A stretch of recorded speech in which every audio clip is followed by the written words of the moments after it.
In just over a decade, Kenya has made both political and structural reforms that have seen a sustainable growth in the East African nation. Of course, no country is perfect, but it seems Kenya is doing something right, and that is opening up for business to both local and international market to see it being one of the powerhouses in the East Africa region. Well, today we are coming to you from the bustling city of Nairobi. So welcome, Jumbo. My name is Tubelo Mototwani, and this is #Africa.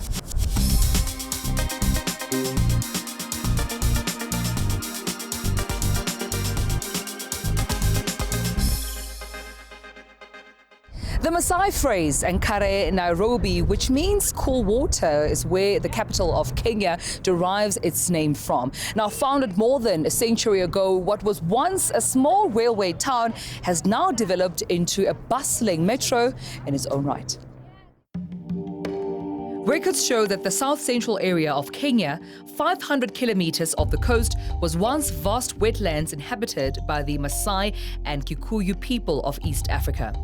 They were forcibly displaced when the British built a railway to connect the coastal town of Mombasa to Lake Victoria.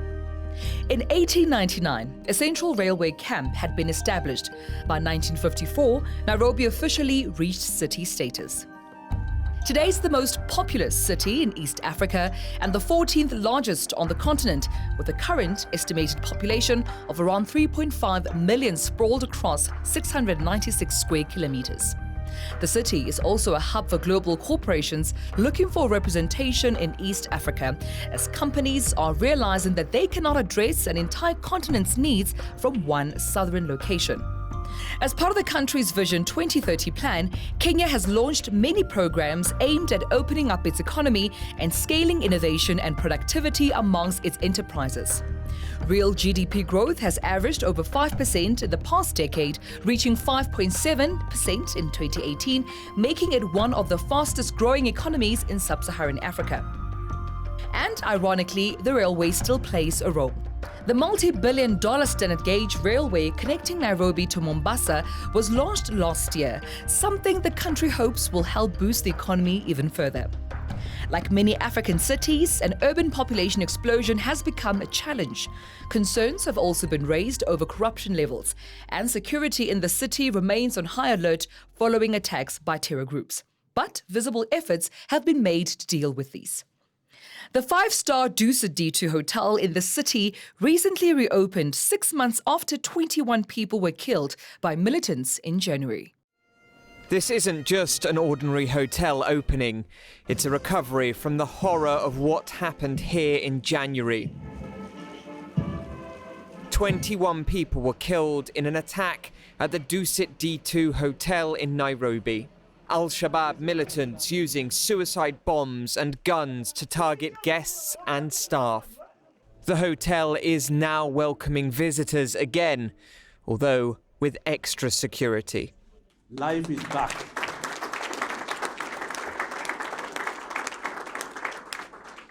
Life is back, business is back, the spirit and the strength of Kenyans is back, and nobody, no terrorist, nobody will kill the spirit of Kenyans and its visitors. Nairobi is a major hub for foreigners working in East Africa and has been targeted by the Somali militants before. Most notably the Westgate Mall attack in 2013 that led to 71 people being killed and hundreds injured. Al-Shabaab say it's because Kenyan troops have helped the Somali government in their fight against the Islamist group. The Dusit DS building was also used by a number of international businesses. The Tourism and Wildlife Minister said that despite the attack, he's predicting a 10% growth in visitors and revenue for Kenya this year.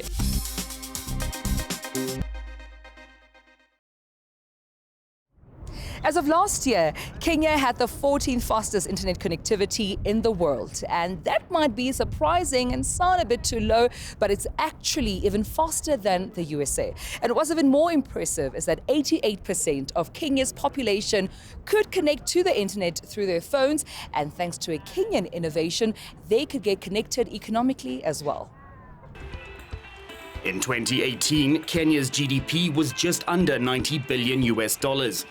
And according to the country's central bank, at any given time, at least 50% of that is held on cell phones. Mobile money is not a new concept, but Safaricom's M-Pesa platform has always been a frontrunner. Pesa is Swahili for money, and the M-Pesa platform started as a simple money transfer tool, allowing users to send money between SIM cards. But it grew into an integral part of the economy. In 6 March 2007, we launched it as a send money home proposition because the population, large part of the population in Kenya works in the urban areas and then sends money into the rural areas. And the only way to be able to do that was either using bus, sending by a friend, and was not secure. Now, and that send money proposition really rang out with Kenyans, and that was the beginning of M-Pesa. And in less than 6 months, we had over 1 million customers using the service. And over the past 12 years, we've been adding more relevant products and services like utilities, international money transfer, savings and credit propositions. And just to show the impact in Kenya, when we launched M-Pesa, only 26.4% of Kenyans were financially included.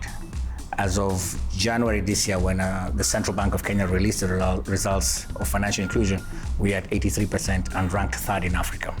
So you can see the immense contribution it has had in driving financial inclusion. Users load money onto their SIM card either online or through an agent. And with 170,000 agents across the country, there's never likely to be one more than a kilometer away. The service has been hailed not only as a successful financial innovation, but also for its social value, offering opportunities for small businesses and informal traders. With M-Pesa, over 600,000 people are directly employed, so it does contribute. I think there are much more ranging impact on that M-Pesa has had on ease of businesses doing transactions. We've lowered the cost of transaction. Today, we've opened over 25 million bank accounts via this channel. So we've actually enabled banks to lower cost of acquisition. We've enabled banks to lower cost of transactions in their platforms. So we've driven the digital agenda. The security of M-Pesa and the fact that it works on any phone has also enabled more than 3.8 million informal traders in Kenya access to the markets. And the rest of Africa is taking notice. In Tanzania, it also accounts for about 45% of the GDP of the country. So Tanzania is doing very well. Mozambique has M-Pesa, DRC has M-Pesa, Lesotho has M-Pesa, Ghana has M-Pesa. And generally, mobile money in Africa has been really embraced. We see the smartphone penetration becoming another big way to enhance more products and services with regard to mobile money. There's a report saying that by 2020, there'll be 525 million smartphones added onto the continent, and that provides an opportunity for mobile money players such as ourselves to continue driving financial inclusion.